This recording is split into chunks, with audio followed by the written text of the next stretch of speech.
The Cartographer's Shadow, a tale of fortune, obsession, and the secret map of the West. Chapter 1. The Weight of an Inch. Could a mere single inch of paper, a scrap tucked beneath the faded leather of a compass case, truly hold the key to an empire, the wealth of nations, and the destiny of a new continent?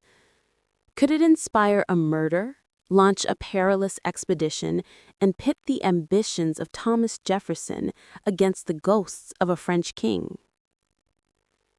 Philadelphia, spring 1803. The air in the American Philosophical Society's main hall was thick with the scent of aged parchment, coal smoke, and suppressed excitement. Below a towering glass cabinet displaying a mastodon femur, two men stood locked in quiet, intense discussion. One was Meriwether Lewis, a sharp-featured man of 29, his military bearing evident even in civilian clothes. He was the president's private secretary, a former Army captain, and the designated leader of the Corps of Discovery, a top-secret mission to map the uncharted West. He carried the official confidence of Thomas Jefferson, but beneath the veneer of military calm, a restless, almost desperate urgency coiled in his gut. The other man, Dr. Benjamin Rush, the celebrated physician and signer of the Declaration of Independence, was hunched and frail, his eyes magnified by fixed spectacles.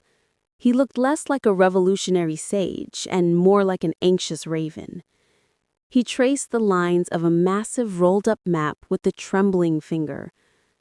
This was the existing map of North America, the known world, ending abruptly in a blank, terrifying sprawl marked only with the word unexplored. "It is not enough, Captain," Rush whispered, his voice dry as autumn leaves. "Your instructions are vast. Catalog the flora, the fauna, the tribes, the geology. Find the fabled Northwest Passage, that watery key to the lucrative trade of the Pacific.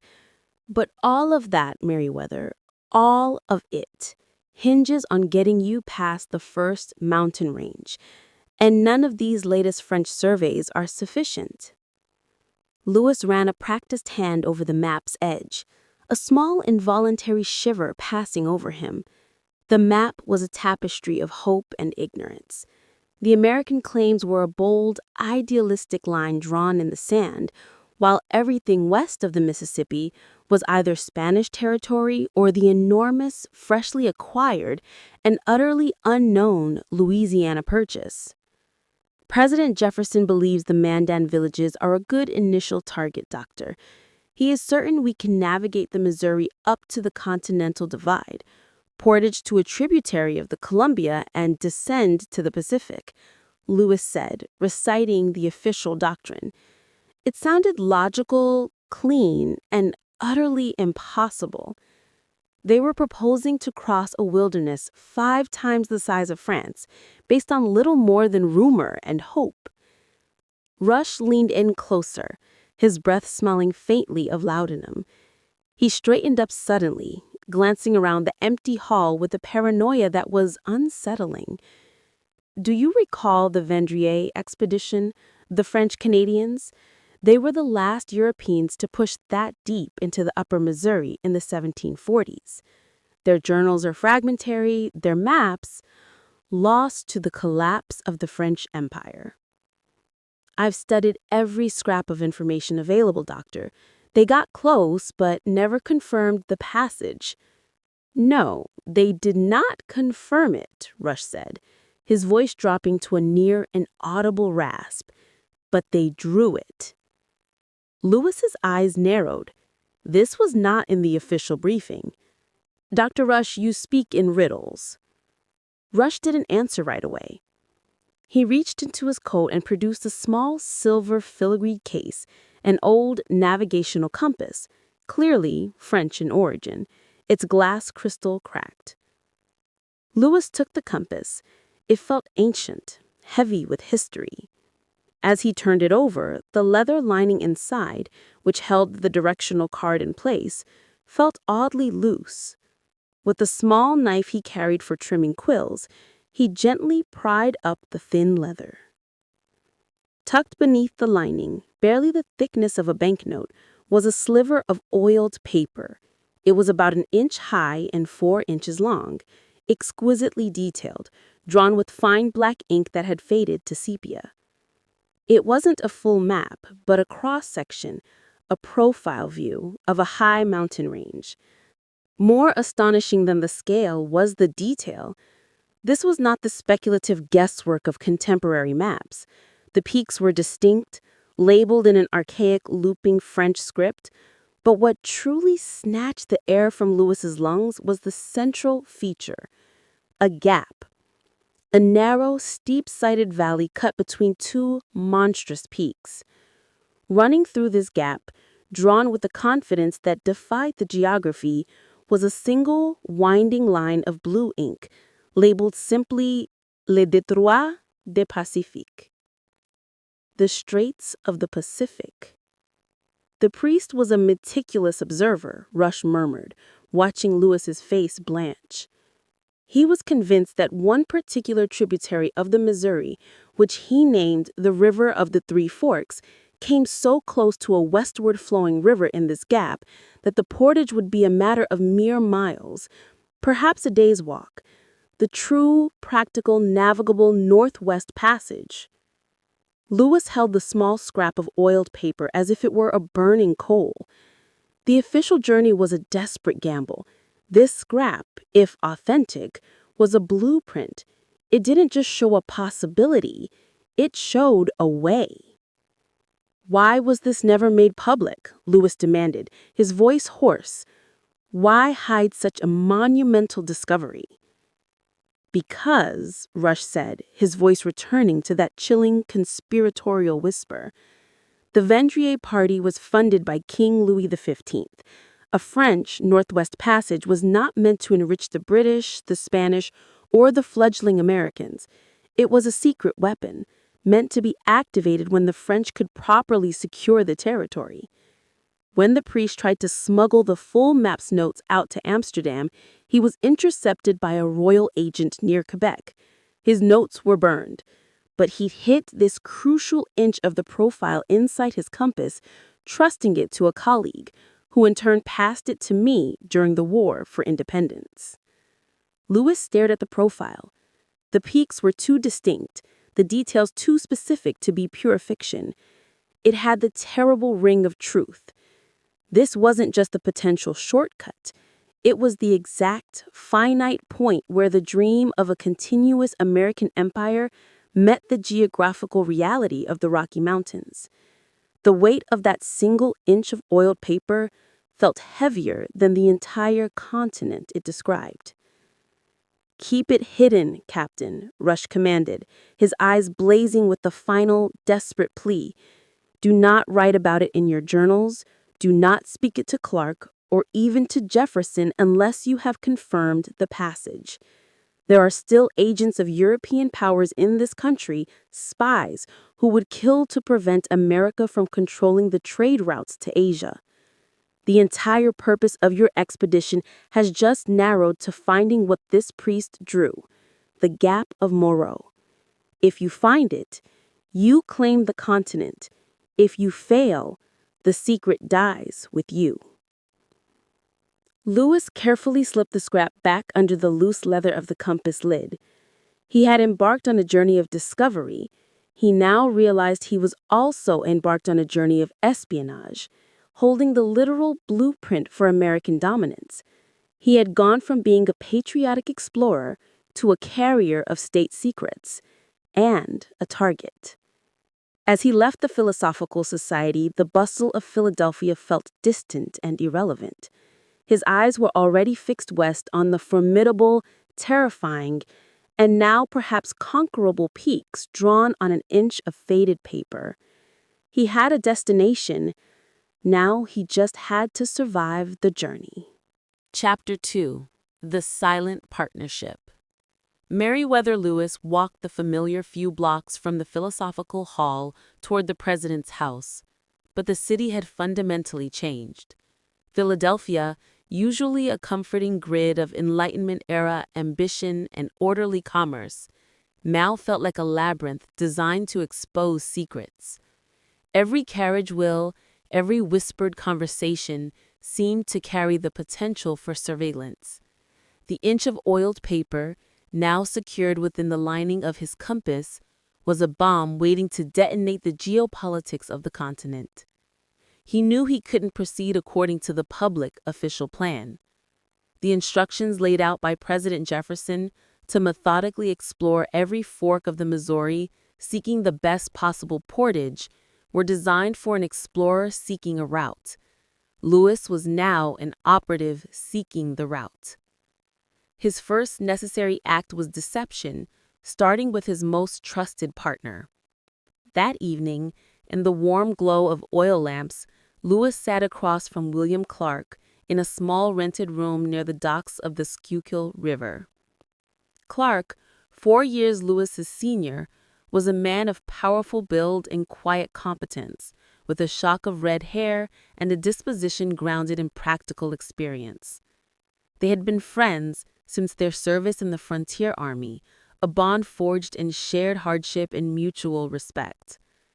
Lewis had already laid out a small array of necessary instruments: a sextant, a chronometer, a drafting kit, and several rolls of fresh paper. He poured 2 glasses of Madeira, his hand steady despite the internal turmoil. Clark. Chapter 2. The Silent Partnership. Meriwether Lewis walked the familiar few blocks from the Philosophical Hall toward the president's house, but the city had fundamentally changed. Philadelphia, usually a comforting grid of Enlightenment-era ambition and orderly commerce, now felt like a labyrinth designed to expose secrets. Every carriage wheel, every whispered conversation seemed to carry the potential for surveillance. The inch of oiled paper, now secured within the lining of his compass, was a bomb waiting to detonate the geopolitics of the continent. He knew he couldn't proceed according to the public official plan, the instructions laid out by President Jefferson to methodically explore every fork of the Missouri, seeking the best possible portage, were designed for an explorer seeking a route. Lewis was now an operative seeking the route. His first necessary act was deception, starting with his most trusted partner. That evening, in the warm glow of oil lamps, Lewis sat across from William Clark in a small, rented room near the docks of the Schuylkill River. Clark, 4 years Lewis's senior, was a man of powerful build and quiet competence, with a shock of red hair and a disposition grounded in practical experience. They had been friends since their service in the Frontier Army, a bond forged in shared hardship and mutual respect. Lewis had already laid out a small array of necessary instruments: a sextant, a chronometer, a drafting kit, and several rolls of fresh paper. He poured 2 glasses of Madeira, his hands steady despite the internal turmoil. Clark, Lewis began, avoiding his friend's steady gaze as he organized the new official map drafts. The scope of this mission has intensified beyond simple exploration. Clark, who had been meticulously cleaning his rifle, stopped and looked up. "The purchase is official, Meriwether. We're in American territory. What could be more intense than being the first Americans to enter it?" "The rivalry, William. Not merely with the Spanish, who will undoubtedly send parties to intercept us, but with the remnants of the French interest, and the British, who covet the Pacific trade route we are meant to find." Lewis paused, choosing his words with surgical precision. He needed Clark's absolute loyalty and discretion, yet he could not reveal the existence of Moreau's Gap. Not yet. Russia's warning, "Do not speak of it unless you have confirmed the passage," was a clear directive for self-preservation. He pulled a small, thick volume from his satchel, a French-language text on early New World topography printed in Paris in 1778. It was the only known, albeit heavily censored, public account detailing the Vérandre family's movements. I've been studying the old French reports again, specifically the Vérandre journals from the 1740s. While officially they failed to find the passage, their observations of the terrain are highly specific, too specific, I believe, to be accidental guesswork. He tapped the page detailing the upper Missouri tributaries.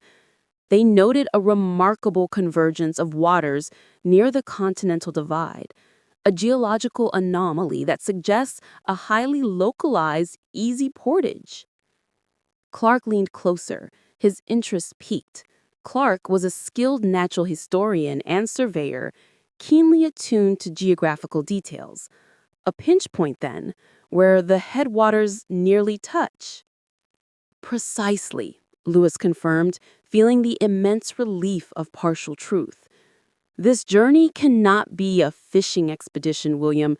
We cannot afford the time to explore every winding creek, or we will be stalled by winter before we reach the mountains. The president's instructions are broad, but our strategy must be narrow. We must move with the speed of men who already know where they are going. He spread out the largest map they possessed, a speculative document drawn by Aaron Aerosmith. He circled an area just beyond the Great Forks of the Missouri, where the river disappeared into the mountains. Our true objective is not the Columbia River itself, but locating the headwaters of the river that flows from this geographical pinch point.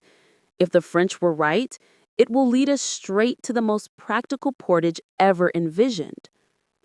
Clark looked from the map to Lewis, sensing the urgency that bordered on fanaticism. You sound certain, Meriwether. This is more than academic study. You're holding back a part of the reconnaissance, aren't you? Lewis met his gaze, holding it steady. I have reason to believe, William, that the most viable route was known to the French long ago, and that knowledge was systematically suppressed. My responsibility to the president is to verify this suppressed knowledge. If it's proven true, we shave months off the journey and secure the passage before the British can exploit it from the north. He reached across the table and gripped Clark's forearm, the gesture conveying the solemnity of an oath. You will map everything, William, every mile, every tributary, every bend, but our focus must be that area of convergence. We will not deviate from a westward course until we reach the Mandans, and from there, we will strike for the coordinates derived from the best and most obscure French intelligence. Clark nodded slowly, the implications sinking in. They weren't just charting unknown lands. They were following a shadow, a whisper of old European strategy. A targeted search, then. We move like an arrow, not a scattergun. An arrow, Lewis agreed. He had achieved his aim, integrating the secret of Moreau's Gap into their planning as an intelligence breakthrough without showing the actual map. Clark was now a silent partner in a mission of calculated risk. The subsequent weeks in Philadelphia were a blur of intense preparation, but Lewis's focus was split. He trained with Dr. Rush, learning how to treat everything from broken bones to the fevers of the prairie. He spent hours with Jefferson, reviewing the philosophical goals of the expedition, the classification of nature, the diplomacy with native tribes, and the detailed astronomical observations. Yet a larger portion of his time was spent observing shadows. Lewis had developed a system for verifying the integrity of his compass. Every night before sleeping, he would hold the old French instrument up to the lamp and gently trace the small, almost imperceptible line where the leather lining of the lid met the brass rim. If the seal was broken, even minutely, he would know. One damp evening, while reviewing supplies in his small, temporary lodgings, a strange incident occurred. He had returned late from a meeting with Jefferson. The room was exactly as he had left it. No obvious signs of entry. The door bolt was secured, the window shuttered. But as he picked up his sextant, he noticed his field notebook, which he used for jotting down logistical calculations, was lying on the floor. He was certain he had left it on the small writing desk. He bent to retrieve it. It wasn't open, it wasn't damaged, but an instinct, the cold, sharp intuition developed during years of frontier military life, screamed a warning. Lewis walked to his satchel, where he kept his money and his French compass. He checked the compass.